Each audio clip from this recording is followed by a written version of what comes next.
Bersamamu aku merasa tenang jiwaku, tenang hatiku ini.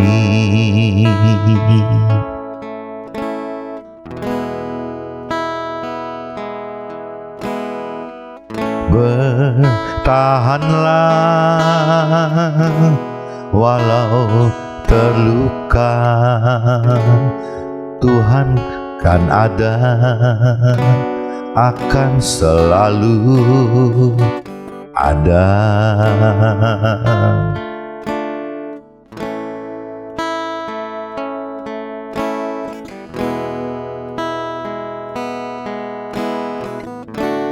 Ku merasa damai bila ku dekat denganmu. Ku merasa tenang bila ku dekat denganmu. Tunjukkan jalanmu.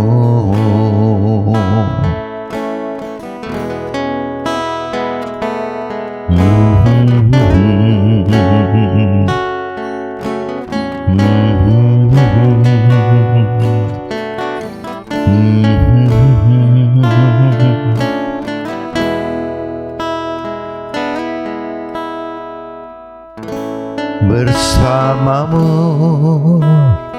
aku merasa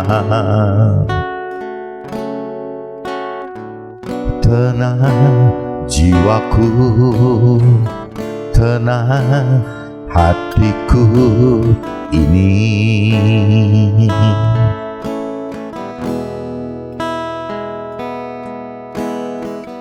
Bertahanlah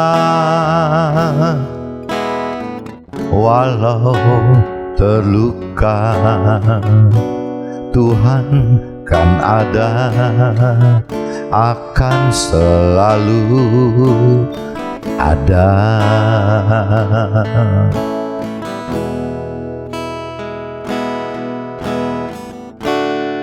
Ku merasa damai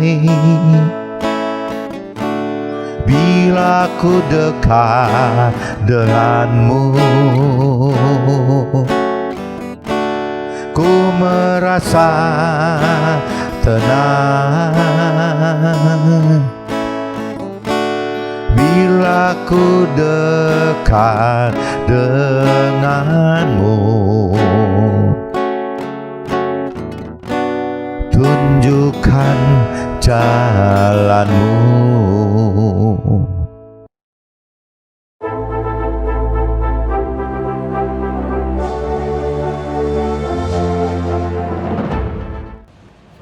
Jumpa kembali di MCT Journey Inspiration of Life. Pagi ini saya mau coba sharingkan teman-teman dengan temanya hidup sesuai rancangan dan kehendak Tuhan adalah melepaskan hal-hal duniawi dan juga hal-hal yang sensitivitas gitu, dan juga hal-hal yang berkait dengan ambisi teman-teman. Jadi temanya seperti itu teman-teman. Nah ini saya coba langsung masuk aja teman-teman ke dalam kitab Yohanes pasal 21 ayatnya 18 sampai 19. Coba teman-teman cari kitab Yohanes pasal 21 ayatnya 18 sampai 19 teman-teman. Nah ini saya coba bacakan secara universal aja. Aku berkata kepadamu, sesungguhnya ketika engkau masih muda, engkau mengikat pinggangmu, memang mengikat pinggangmu sendiri, dan engkau berjalan kemana saja kau kehendaki.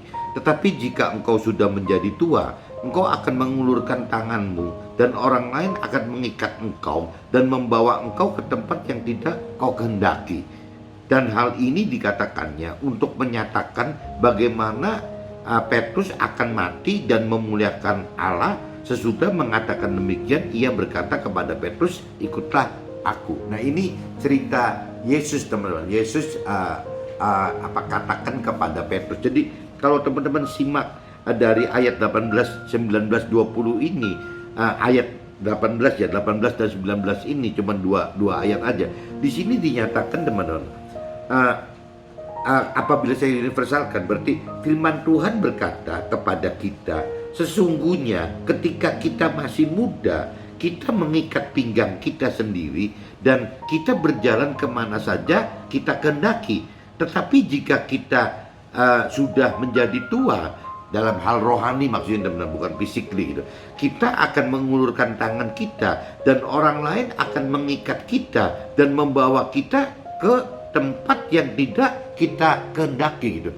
Nah, ini cerita bedanya kedewasaan rohani, tingkat kedewasaan rohani orang beda-beda, teman-teman. Jadi kalau kita bicara yang saya pernah sharingkan kan, kalau kita urai lebih detail gitu, ada start dari bayi rohani, dari kata-kata rohani sampai remaja rohani dan berlanjut ke dewasa rohani. Nah, ini ternyata ada stepnya, teman-teman. Waktu kita belum dewasa rohani, misalnya kita bayi rohani atau anak-anak rohani atau remaja rohani, kadang-kadang meskipun dalam hal rohani tetap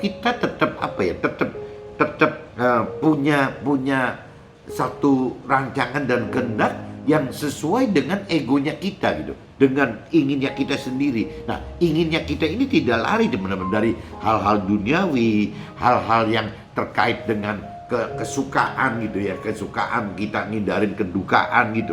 Nah, kita juga bicara masih punya ambisi bagaimana ingin menjadi sukses duniawi, bagaimana kita pengen bahagia di hidup ini, baik dengan keluarga atau pribadi gitu. Jadi banyak sekali hal-hal yang sifatnya egois kita sendiri, teman-teman. Tapi begitu kita menginjak dewasa rohani, ini ceritanya berbeda, teman-teman. Jadi kedewasaan rohani itu yang membuat kita ya cerita hal duniawi, hal sensitivitas perasaan kita, hal ambisi kita itu seolah makin lama makin pudar, teman-teman. Ya, jadi kita masuk ke dalam masuk dalam satu rancangan dan kehendak Tuhan gitu. Ya karena kita sudah lebih dalam mengenal, mengerti dan berani, teman-teman. Berani untuk melakukan firman Tuhan. Nah, ini kaitannya, teman-teman, selalu yang namanya dengan percaya gitu. Jadi kita bagaimana bisa percaya Tuhan gitu, bagaimana kita bisa bicara percaya firman Tuhan apabila kita tidak memiliki kedalaman pengenalan pengertian akan firman Tuhan gitu. Ya, kita tidak mungkin bisa percaya akan pribadi Tuhan dan kita juga tidak akan bisa percaya akan firman Tuhan. Jadi memang kuncinya satu, teman-teman. Apakah kita mau gitu ya untuk mengenal firman lebih dalam gitu? Apakah kita mau dan mampu gitu mengertikan firman lebih dalam? Apakah kita mau dan mampu ya berbuat dengan bertindak gitu melakukan firman Tuhan, teman? Dan apabila kita akan seperti itu ya timbul, teman. Jadi level kepercayaan kita itu akan berubah, teman. Yang percaya yang tadinya cuma bicara teoritis gitu kan, bicara memang ya kita lahir dari keluarga yang sudah terima Tuhan dan kita lahir sudah dengan ada sarana kitab suci yang dipegang, tapi cuma teori saja, teman. Tidak kita mau kenali gitu, dalam arti kata tidak mau kita rutin membaca firman Tuhan, tidak kita renungi siang dan malam akan firman Tuhannya, tidak mencoba melakukan apa yang perintah peraturkan firman Tuhannya. Jadi semua sifatnya cuma teori aja, teman. Nah, biasanya setelah kita dewasa rohani, kita mulai, teman-teman, tidak cuma sekedar teori rohani saja, tapi kita mulai berani, teman-teman, untuk bertindak, misalnya melakukan firman Tuhan gitu. Nah, ini nanti kaitannya sama aja. Setelah kita bertindak, kita makin mengenal mengerti akan firman Tuhan, kita ujung-ujungnya akan makin tahu, teman-teman, apa sih janji-janji Tuhan bagi kita, apa sih rancangan dan kehendak Tuhan bagi kita. Nah, akhirnya timbul, teman-teman, kita harus memiliki iman percaya dalam hal ya kita mengharapkan gitu, mengharapkan Tuhan, mengharapkan janji Tuhan, mengharapkan agar rancangan kehendak Tuhan terjadi dalam hidup kita. Ini cerita tingkatan level imannya gitu, teman-teman. Nah, di kitab ini jadi dinyatakan waktu kita masih belum dewasa rohani, kadang-kadang dunia mesti ikut kita gitu, teman. Tapi begitu kita sudah dewasa rohani, ya kita kepaksa mesti bisa mengikuti apa keinginnya rohani itu, bukan mengingini mengingini hal-hal duniawi, tapi kita sudah lebih akan mengingini hal-hal rohani. Nah, hal-hal rohani berarti akan menjadi alat Tuhan, baik untuk diri kita sendiri ya dalam hal melakukan firman Tuhan, maupun untuk sesama kita dalam arti kata mengajarkan firman Tuhan. Nah, cuman bedanya kalau untuk yang memang talentanya lahir karena untuk menjadi menjadi pengajar rohani, ya mentor rohani, ya pasti ya akan diberikan talenta untuk mengajarkan teori-teori rohani. Tapi kalau bagi kita yang bukan talentanya mentor rohani, ya pengajar rohani, ya kita mungkin sebagai pengusaha atau karir atau yang lainnya, ya kita bicara dari sisi bagaimana kita mengajarkan firman Tuhan dalam bentuk memberikan firman Tuhan. Salah satunya ya bersaksi gitu, bersaksi akan hidup kita yang terkait dengan pribadi Tuhan dan terkait dengan firman Tuhan. Nah, sampai timbul yang tadi, yang bagaimana tingkat iman itu dari mulai iman yang hanya teori, ya berkembang menjadi iman yang dengan kita memberanikan diri melakukan firman Tuhan, sampai iman yang berpengharapan, teman-teman. Ini di ayat di kitab Yohanes pasal 21 ayat 18-19, intinya cuma itu saja, teman-teman. Nah, saya coba cross check, teman-teman, dengan kitab Filipi, teman-teman. Kitab Filipi, coba teman-teman cari kitab Filipi pasal 3 ayatnya 1-15, teman-teman. Nah, ini kalau cerita yang judul perikopnya itu kebenaran yang sejati gitu. Nah, ini saya coba bacakan aja, teman-teman. Kalau memang bisa universal, saya bacakan langsung dengan universal gitu. Akhirnya saudara-saudaraku, bersukacitalah dalam Tuhan gitu. Itu ayat 1A-nya bunyi gitu.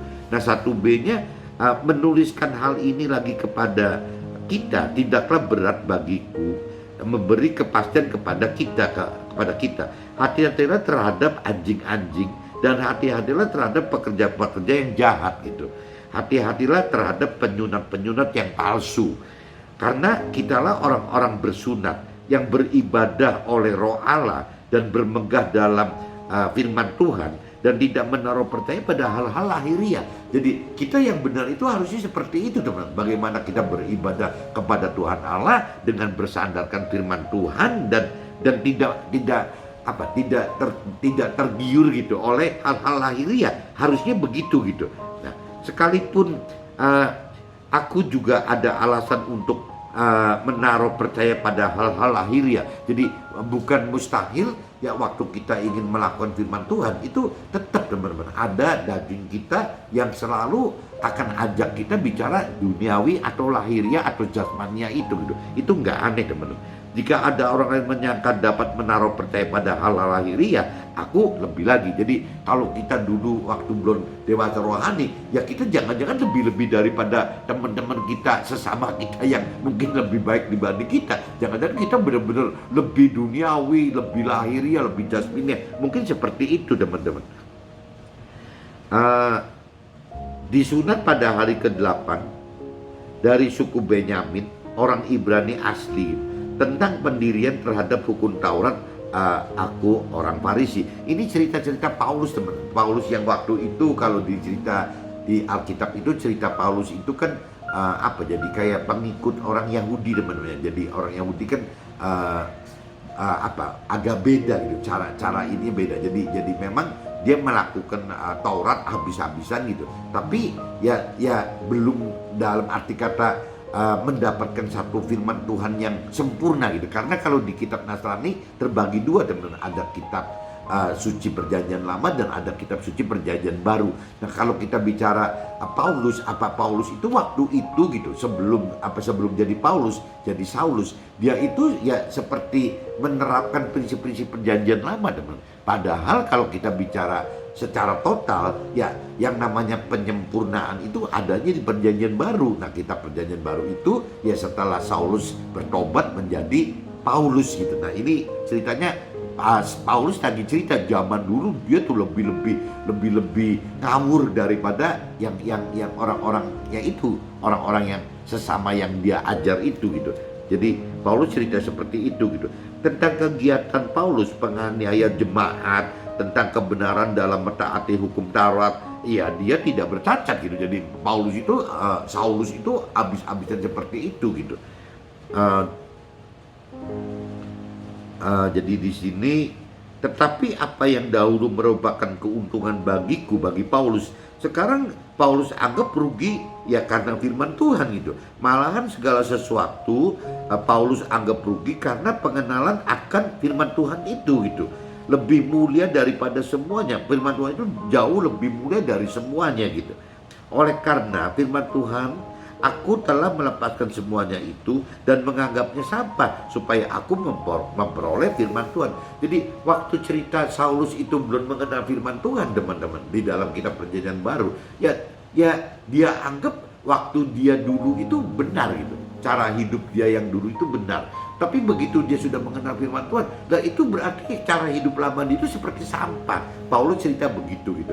Jadi nggak tahu di dalam saya atau teman-teman gitu, apakah kalau mungkin kita belum mengerti akan firman, kita tidak bisa bandingkan teman-teman apa maksud Paulus ini gitu, apa Paulus yang lama dengan Paulus yang baru gitu. Begitupun dengan kita, kalau kita tidak ada kedalaman pengertian firman Tuhan, bagaimana kita bisa membedakan maksudnya Paulus apa sih gitu, kita yang lama dengan kita yang baru gitu. Nah ini satu-satunya jalan memang saya dan teman-teman harus mau mengenal akan firman Tuhan dulu, dan nanti setelah itu baru gitu kita merenungi, mencari pengertian akan kemampuan mengertinya teman-teman, mengerti firman Tuhan dan keberanian untuk melakukan firman Tuhan. Nah biasanya setelah kita mau mengenal dan mampu mengerti, biasanya kita tahu teman-teman. Jadi ada roh Tuhan yang mesti dihidupkan dalam kita, ya di dalam roh kita, supaya kita jadi mampu mengerti dan mampu melakukan firman Tuhan gitu. Nah biasa saya saringkan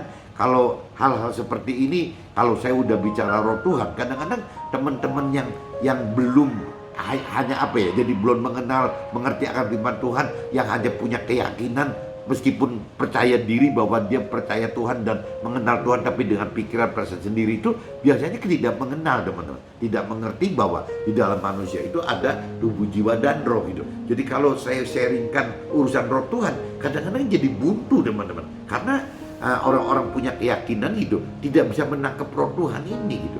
Nah roh Tuhan ini hanya bisa dimengerti gitu apabila kita mengerti akan firman Tuhan, karena di dalam tubuh manusia itu ada tubuh, jiwa, dan roh. Sedangkan orang keyakinan, orang dunia hanya berpikir bahwa ya manusia terdiri dari tubuh cuma sama jiwa aja, jadi roh Tuhannya tidak kepake teman-teman.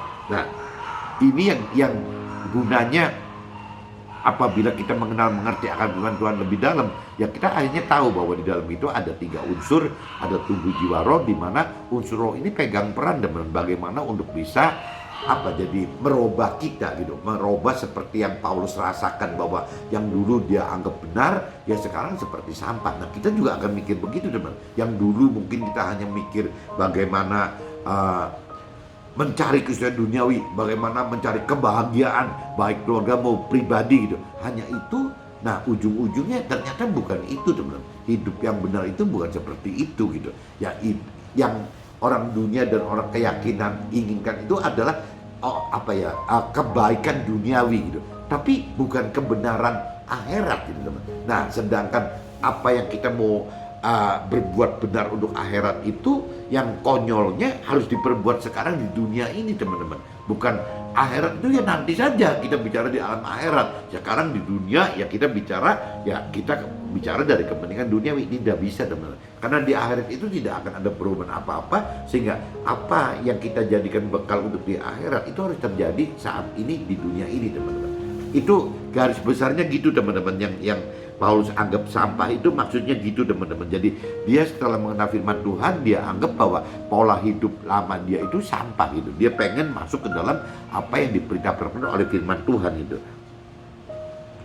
Nah ini saya lanjut lagi, oleh karena firman Tuhanlah ya Paulus telah melepaskan semuanya itu dan menganggapnya sampah, supaya Paulus memperoleh firman Tuhan gitu, dan berada dalam firman Tuhan bukan dengan kebenaran dari Paulusnya sendiri ya karena mentaati hukum Taurat gitu, melainkan dengan kebenaran karena kepercayaan kepada firman Tuhan tersebut, yaitu kebenaran yang Tuhan Allah anugerahkan berdasarkan kepercayaan dari iman teman-teman. Yang Paulus hendaki ialah mengenal firman Tuhan dan kuasa kebangkitan Tuhan Allahnya teman-teman. gitu.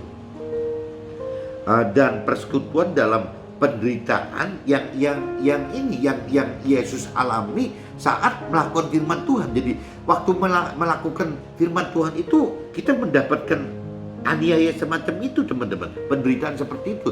Jadi jangan anggap kalau kita ikutin firman Tuhan itu jadi kita bebas seperti jalan tol, tidak ada penderitaan. Justru waktu kita masuk ke dalam perintah peraturan firman Tuhan, kita hidup dengan melakukan firman Tuhan, ya biasanya itu awal mula kita masuk ke dalam penderitaan, teman-teman. Ya memang prosesnya begitu, teman-teman. Sampai kalau ada istilah crown without cross itu nggak mungkin gitu. Jadi mahkota tanpa penderitaan itu nggak mungkin. Sampai ada istilah gitu. Nanti kita coba saya jelaskan di draft saya, teman-teman. Jadi saya ini bacakan dulu aja sampai habis gitu.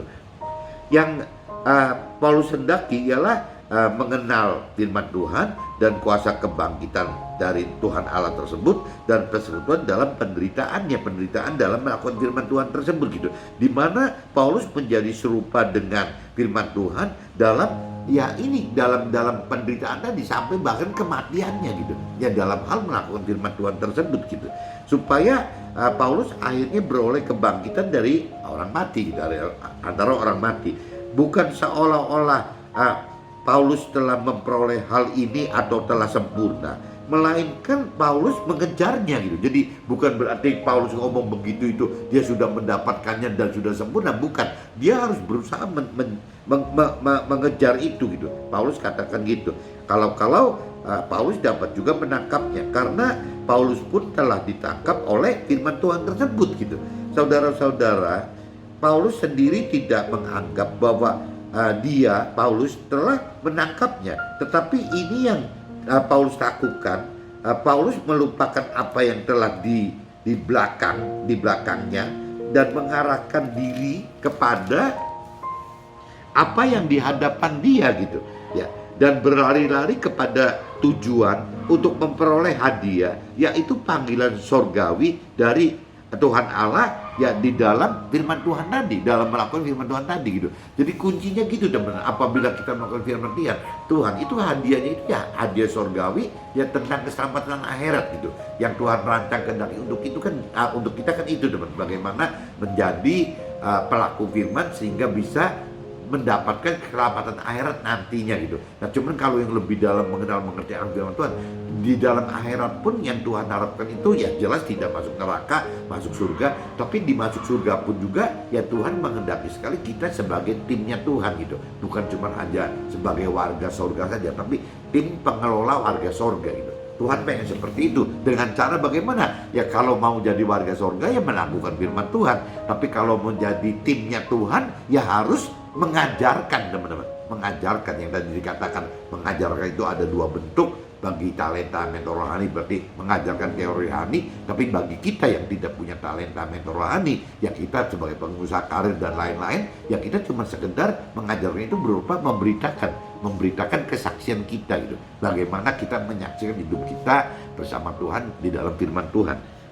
Karena itu marilah kita yang sempurna, ini sampai ayat 15. Karena itu marilah kita yang sempurna berpikir demikian, dan jikalau lain pikiran kita tentang salah satu hal itu akan dinyatakan Allah juga kepada kita gitu. Jadi apabila kita salah, tapi kalau kita memang berniat untuk mau mengenal Tuhan gitu, untuk mampu mengerti, ya Tuhan pasti akan luruskan itu. Intinya gitu, teman-teman. Nah ini saya sudah bacakan di kitabnya. Saya coba masuk ke dalam draft saya aja, teman-teman, supaya bisa syukur-syukur bisa lebih jelas gitu. Saya tulis di sini, kedewasaan rohani akan membuat kita ulurkan tangan, menjadi alat Tuhan, menyelamatkan sesama dimanapun juga, sesuai kehendak Tuhan, bukan sesuai dengan kehendak dari diri sendiri. Ini cerita tadi, teman-teman, di kitab Yohanes pasal 21 ayat 18-19. Jadi semakin kita dewasa rohani, ya kita akan, bukan istilahnya kita melayani diri kita sendiri, tapi kita akan menjadi dewasa rohani untuk melayani Tuhan, teman-teman. Menjadi alat Tuhan bagi sesama kita. Nah berakhir kan bukan berarti kita hidup rohani, dewasa rohani itu ya berarti kita tidak bisa hidup secara egois, teman-teman. Jadi kita harus bisa hidup bagi sesama kita. Itu di ayat di kitab Yohanes pasal 21 ayat 18-19 isinya itu teman-teman. Parameter percaya bagi yang sudah dewasa rohani adalah bukan hal-hal yang lahiriah yang tampak dan mudah dilihat orang banyak gitu. Ini parameternya itu teman-teman. Yang dewasa rohani seperti itu gitu. Nah, seperti bentuk yang bisa dilihat itu misalnya aktivitas liturgi ya di dalam ibadah itu, atau hal-hal aktivitas yang berkaitan dengan misi-misi rohani itu kan tampak gitu teman. Atau mungkin aktivitas sosial atau aktivitas menjadi anggota dewan pengurus tempat ibadahnya gitu. Itu kan nampak sekali teman-teman. Tapi sebenarnya itu kan bukan yang inti gitu. Yang inti itu justru adanya di dalam kita. Itu kan yang ditampak kerjaan-kerjaan duniawinya, bukan rohaninya gitu. Tapi kalau bicara yang rohani itu kan terkaitnya di dalam kita gitu. Nah, parameter percaya ini kan kaitannya kalau di dalam kita itu kaitannya dengan parameternya percaya teman-teman. Menurut mentor rohani yang sudah senior, ini saya dapat khotbah gitu, dapat sharing dari mentor rohani yang senior itu adalah akan terkait dengan iman percaya kita bukan secara lahiriah, tapi lebih secara batiniah yang tadi dikatakan di dalam gitu teman-teman, di dalam diri kita sendiri. Nah, parameternya apa? Ya ini dibagi 3 teman. Ada iman percaya dengan dasar firman Tuhan yang ada dalam kitab suci, berarti ya teori-teori firman tadi itu yang sangat awal banget gitu bicara teori gitu. Yang kedua, iman percaya dengan dasar melakukan tindakan akan perintah dan peraturan firman Tuhan tersebut teman-teman. Nah, ini biasanya kalau sudah kita berani melakukan firman Tuhan, ya kembali yang tadi saya katakan harus kalau kita mau mampu ya harus menghidupkan roh Tuhan. Nah, waktu kita melakukan firman Tuhan dengan didorong oleh firman Tuhan, ya orang Nasrani nyebut itu rema gitu. Orang Nasrani nyebut itu rema. Kalau yang tadi teori rohani, orang Nasrani sebutnya logos teman-teman. Jadi logo gitu, logo tertulis gitu. Nah, kalau cerita yang didorong oleh roh Tuhan ya disebutnya rema gitu teman-teman. Dan yang ketiganya iman percaya dengan pengharapan akan janji-janji Tuhan agar dapatkan keselamatan akhirat. Nah itu jadi kalau yang ketiganya setelah kita mengerti firman Tuhan, kita akhirnya tahu janji-janji Tuhan. Nah setelah kita tahu janji Tuhan, kita juga tahu teman-teman apa sih rancangan kehendak Tuhan gitu. Nah akhirnya ujungnya kita tahu bahwa rancangan kehendak Tuhan itu adalah bagaimana kita mendapatkan keselamatan akhirat teman-teman. Itu yang kita uber gitu. Nah ini kedewasaan rohani membuat pengertian kita berubah gitu. Dimana pada awalnya kita lebih harapkan hidup dengan target kesuksesan duniawi dan kebahagiaan keluarga dan kebahagiaan pribadi, dimana hal-hal tersebut adalah fana gitu ya.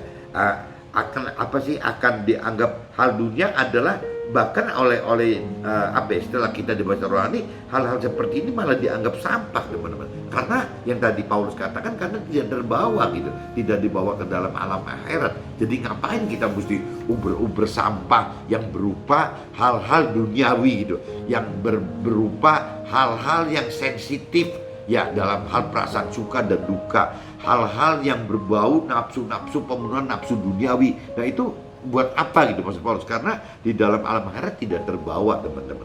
Nah bukanlah hal mudah untuk berubah, membangun sesuatu yang baru, yakni membangun target keselamatan akhirat dengan berjuang untuk dapatkan janji-janji Tuhan, di mana ada banyak hal yang harus dikorbankan dalam hidup ini gitu. Jadi untuk mendapatkan kedewasaan rohani dalam hal memperoleh janji Tuhan itu banyak sekali teman-teman yang kita mesti korbankan dalam hidup ini gitu. Nah ini kurang lebihnya kalau diurai gitu ya, kita harus belajar untuk tidak merasa memiliki dunia. Nah apakah kita mau gitu? Kalau orang dunia kan atau orang punya keyakinan nggak mau teman-teman, kok tidak memiliki duniawi gimana sih? Berarti kita gagal dong hidup di dunianya. Orang duniawi dan orang yang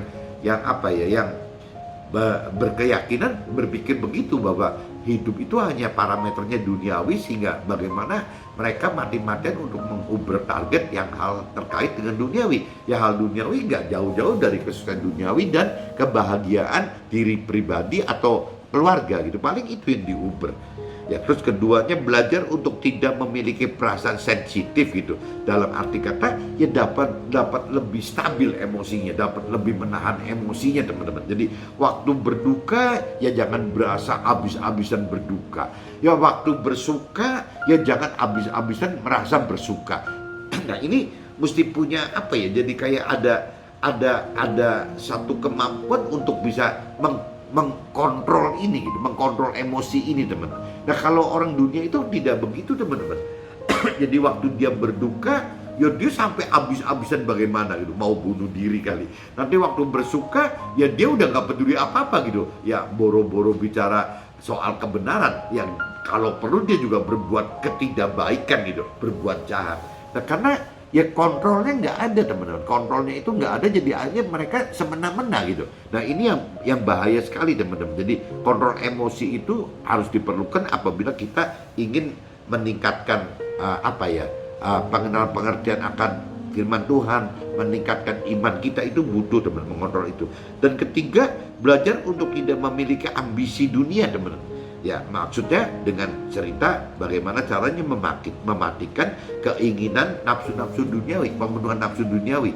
Nah ini dari tiga hal ini teman-teman, belajar untuk tidak merasa memiliki dunia, belajar untuk tidak memiliki sensitivitas yang tidak bisa terkontrol gitu, belajar untuk tidak mempunyai ambisi pemenuhan akan nafsu dunia. Ini tiga hal ini kayaknya untuk orang-orang duniawi atau orang keyakinan ini kurang disukai teman-teman. Tapi kalau kita bicara yang tadi Paulus katakan bahwa hal-hal duniawi itu adalah seperti sampah gitu, justru tiga cara ini adalah bagaimana caranya supaya kita bisa jadi hidup maksimal untuk bisa mendapatkan hadiah sorgawi tadi teman-teman, di alam akhirat nanti gitu. Nah, ada kalimat rohani gitu, tidak ada mahkota tanpa pengorbanan. Ini ada di kitab Nasrani itu, di orang-orang Nasrani ini terkenal banget gitu. Jadi tidak ada mahkota tanpa pengorbanan. Tapi kalau di Nasrani disebutnya itu no crown,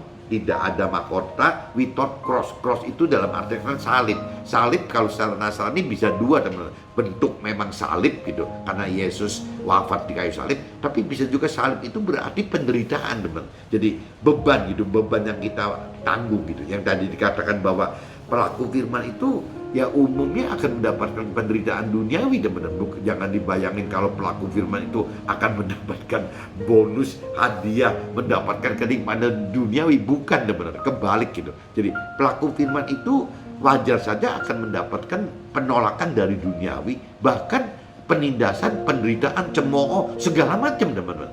Karena kembali lagi, dunia itu kan kalau bicara dari sisi roh gitu, dunia itu kan bukan miliknya Tuhan gitu. Jadi maksudnya yang tinggal di dunia dengan pola-pola duniawi itu, yang punya hak itu adalah iblis, si setan teman-teman. Tuhan bukan menempatkan dirinya Tuhan ada di dalam dunia gitu. Nah jadi yang namanya setan, iblis pun bisa menjanjikan hal-hal yang duniawi teman-teman. Jadi apa yang untuk apa, misalnya hal-hal pemenuhan nafsu duniawi gitu ya, bagaimana memberikan ambisi duniawi itu, roh jahat atau setan iblis itu sangat mampu teman-teman, sangat mampu. Bahkan syaratnya tidak seberat Tuhan gitu. Kalau Tuhan kan syaratnya berat teman-teman, karena parameternya itu kalau bagi Tuhan adalah bagaimana yang nomor satu itu prioritasnya adalah mencari keselamatan akhirat gitu, bukan kesuksesan duniawi atau kebahagiaan pribadi atau keluarga, bukan teman-teman, keselamatan akhirat. Nah sedangkan iblis atau setan itu malah nawarin manusia itu seperti itu gitu. Jadi kalau kita yang hanya mengingini hal-hal duniawi teman-teman, itu salah teman-teman. Kalau kita mencari Tuhan gitu ya, banyak orang yang untuk mempercepat mencari sukses duniawi dan kebahagiaan pribadi dan keluarga itu, yang dengan istilahnya dengan syarat mungkin ada ikatan secara tidak langsung antara manusia dengan iblis. Kalau memang ingin menggunakan cara-cara iblis gitu, cara-cara setan, ya mungkin tidak perlu harus mengalami penderitaan itu gitu, harus mengalami salib yang dimaksud tadi gitu, karena memang setan itu tidak itu. Nah cuman konsekuensi setan atau iblis itu kan nanti ada tumbal gitu. Kalau tumbal apa ya bahasa Indonesia, jadi ada imbal balik gitu. Imbal balik ya perjanjian imbal balik yang secara langsung dan tidak langsung gitu, bisa langsung, bisa juga tidak langsung diwakili oleh perantara manusia kepada iblis dan setan itu gitu. Manusia yang bisa memperantarakan itu, ada perjanjian khusus dengan iblis dan setan. Perantara ini tidak cerita kepada manusia yang tidak mengerti ini teman-teman, tapi sudah terikat dengan perjanjian itu, dengan tumbal tadi, dengan imbal balik tadi gitu. Nah biasanya nanti ya ada apa ya, jadi timbul masalah baru teman-teman. Jadi bagaimana mendapatkan kesuksesan duniawi dan kebahagiaan pribadi dan keluarga itu, tapi dengan kompensasinya ya tumbal tadi, dengan imbal balik itu jadi hal-hal yang nggak benar gitu teman. Satu, di duniawinya gitu. Yang ketiganya ya jelas orang-orang yang seperti itu tidak akan bisa masuk ke dalam sorga teman-teman, karena sudah dianggap menyimpang dari perintah peraturan firman Tuhan. Jadi ini teman-teman hati-hati sekali, jangan sampai hidup itu hanya parameternya dari kalau yang sukses duniawi artinya yang benar gitu. Yang namanya dapatkan kebahagiaan keluarga atau kebahagiaan pribadi itu adalah yang hal benar. Belum tentu teman-teman, itu justru bisa menjebak kita. Kalau dengan teori kebenaran firman Tuhan justru kebalik. Firman Tuhan itu tetap prioritaskan bagaimana kita mencari Tuhan pribadinya dulu dan juga firman Tuhannya gitu. Itu nomor satu teman-teman. Adapun nanti kesuksesan duniawi gitu, yang namanya kebahagiaan pribadi, kebahagiaan keluarga, itu adalah tambahannya teman-teman. Tambahan yang dari Tuhan berikan kepada kita gitu. Itu janji Tuhan seperti itu teman-teman. Jadi janji Tuhan itu bukan nomor satu itu carilah misalnya apa dulu, carilah kesuksesan duniawi dan kebahagiaan duniawi gitu ya, baik untuk pribadi maupun keluarga. Bukan itu loh teman-teman. Jadi Tuhan itu pengennya ya kita mencari dulu gitu, mencari bagaimana mencari Tuhan pribadinya, mencari firman Tuhannya gitu. Nah adapun sukses duniawi dan kebahagiaan itu akan Tuhan tambahkan. Jangan kebalik teman-teman. Tapi kalau setan atau iblis janjinya kebalik teman-teman. Bagaimana carilah kesuksesan duniawi dulu, carilah kebahagiaan duniawi dulu. Nah nanti setelah dapatkan kesuksesan duniawi dan kebahagiaan duniawi, kan kita udah tenang tuh. Nah kita baru nyari Tuhan.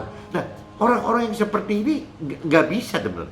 Terlalu kecil kemungkinan untuk mau mencari Tuhan. Sampai di firman-Nya Tuhan katakan orang kaya itu akan masuk surga. Jadi akan sulit masuk surga gitu. Kenapa? Karena udah nggak terlalu penting urusan Tuhan-menuhan lagi gitu. Ya karena dia di dunia ini sudah terjebak dengan pola seolah dia sudah bahagia, dia sudah mendapatkan apapun juga, bahkan keamanan pun sudah di tangan dia. Tapi kan parameternya dunia teman-teman. Ya mereka orang ini yang lupa bahwa ya kita ini manusia yang istilahnya kekal gitu, yang punya roh gitu. Jadi tidak parameternya duniawi tapi sepanjang masa gitu. Nah kalau sepanjang masa itu ya berarti tidak bisa dengan prinsip-prinsip pola duniawi teman. Nah ini yang kacau itu kalau contoh teman-teman, kalau sampai ada orang yang sudah merasa mengerti firman Tuhan, tapi masih merasa membanggakan orang dunia yang sukses gitu, orang dunia yang bahagia hidup di dunia. Nah itu kan jadi konyol teman-teman. Ya merasa mengenal sudah dewasa rohani tapi masih dengan pola-pola masih menghargai orang-orang dunia yang sukses, orang-orang dunia yang bahagia. Yaitu kalau menurut firman Tuhan itu tidak benar teman, karena dalam firman Tuhan yang dikatakan bukan itu gitu. Jadi yang utama itu bagaimana mencari keselamatan akhirat lebih dulu dengan mengenal pribadi Tuhan dan firman Tuhan, meskipun dengan menghadapi penderitaan itu. Menghadapi untuk mendapat mahkota itu harus menghadapi penderitaan dari awalnya dulu. Bukan mahkotanya dulu gitu. Mahkotanya hebat banget di dunia baru kita akan berdapat mahkota. Bukan teman. Jadi mahkota itu ya justru adanya di akhirat. Yang sekarang terjadi itu bagaimana kita mesti berjuang untuk menjadi bukan hebat di duniawinya, bukan sukses duniawinya, bukan bahagia duniawinya, tapi ya bagaimana kita hadapi dengan penderitaan. Yang penting kita kejar gitu hadiah surgawinya yang berupa keselamatan akhirat. Oke, pagi ini mungkin saya sharing seperti ini, mudah-mudahan bisa ditangkap, dan apabila berguna tolong sharekan juga ke keluarga dan teman-teman lain. Oke, see you, bye-bye.